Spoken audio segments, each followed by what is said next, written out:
kulan wacan oo wanaagsan saaxiibayaal halkaad naga daawanaysaan waa Baamas Media wararka maanta idinku hayno qodobadiisa waxaa ka mid noqon doona Gudlaabe iyo Qorqor oo ku soo wajahan Muqdisho wasiirka amniga oo nisa ka dalbaday warbixin ku saabsan xaaladda Mukhtaar Robow dalka Kenya askari boolis oo lagu xiray Nakuru isagoo isku dayay inuu hub ka iibiyo dad shacab ah إلهان عمر وكوباغدي إن فرماج حلقة يسجدوا إن دعوة ديال كسر دواده قطبداس أو فافاسن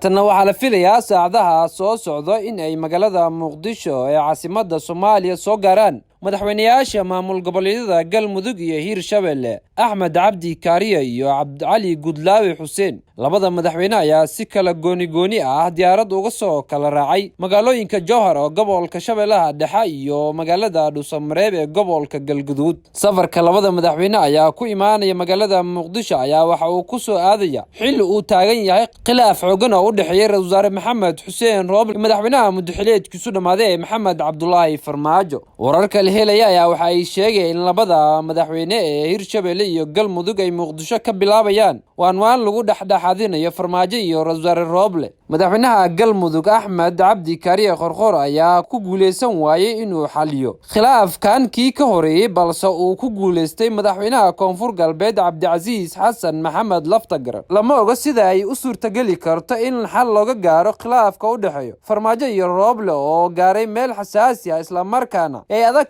in labada nin ay mar kale isla shaqeeyaan maamul goboleedyada Puntland iyo Jubbaland ayaa horay u sheegay inay garab taagan yihiin Ra'iisul Wasaare Rooble halka Koonfur Galbeed ay si cad ula safatay madaxweynaha muddaxileedkiisu dhamaaday Maxamed Cabdullaahi Farmaajo Galmudug iyo Hiirshabelle ayaa ka aamusay khilaafka cusub ee ka dhaxdhashay Farmaajo iyo Rooble waxayna aamusnaantooda calaamad u tahay inay dhaxdhaxaad ka yihiin haatana wasiirka amniga gudaha Soomaaliya Cabdullaahi Maxamed Nuur ayaa ka dalbaday kusimaha taliyaha hay'adda nabad sugidda Yaasiin Faray inuu warbixin buuxda ka keeno xaaladda xariga Mukhtaar Robow Abu Mansuur muddo 48 saac gudahood ah wasiirka ayaa qoraal u diray madaxa kumeel gaarka ee nabad sugidda ku sheegay inay la soo xiriireen ehelada iyo wakiilada deegaanka ee matala Robow ayna ka walaacsan yihiin xaaladiisa caafimaad iyo badqabkiisa waxa uu sheegay inay doonayaan in Mukhtaar Robow uu helo cadaalad maadaama uu xiran yahay muddo dheer Mukhtaar Robow ayaa ku jira xarig tan iyo bishii December ee sanadkii 2018 markaasi oo laga hor istaagay inuu u tartamo madaxtinimada maamul goboleedka Koonfur Galbeed waraysi uu siiyay VOA bishii October ee sanadkan ayaa Mukhtaar Robow ku sheegay inuu yahay maxbuus siyaasadeed wuxuuna sheegay in dawladda muddadaasi aysan u sheegin sababaha loo heeso Mukhtaar Robow Al-Mansuur oo Al-Shabaab u ahaa ku-xigeenka ayaa horay uga soo goostay ururka Al-Shabaab waxaa xabsi dalka Kenya ku yaala loo taxaabay sarkaal boolis oo ka tirsan xarunta dhexe ee laanta howlgallada booliska askarigan ayaa sidoo kale la sheegay inuu la shaqeynayay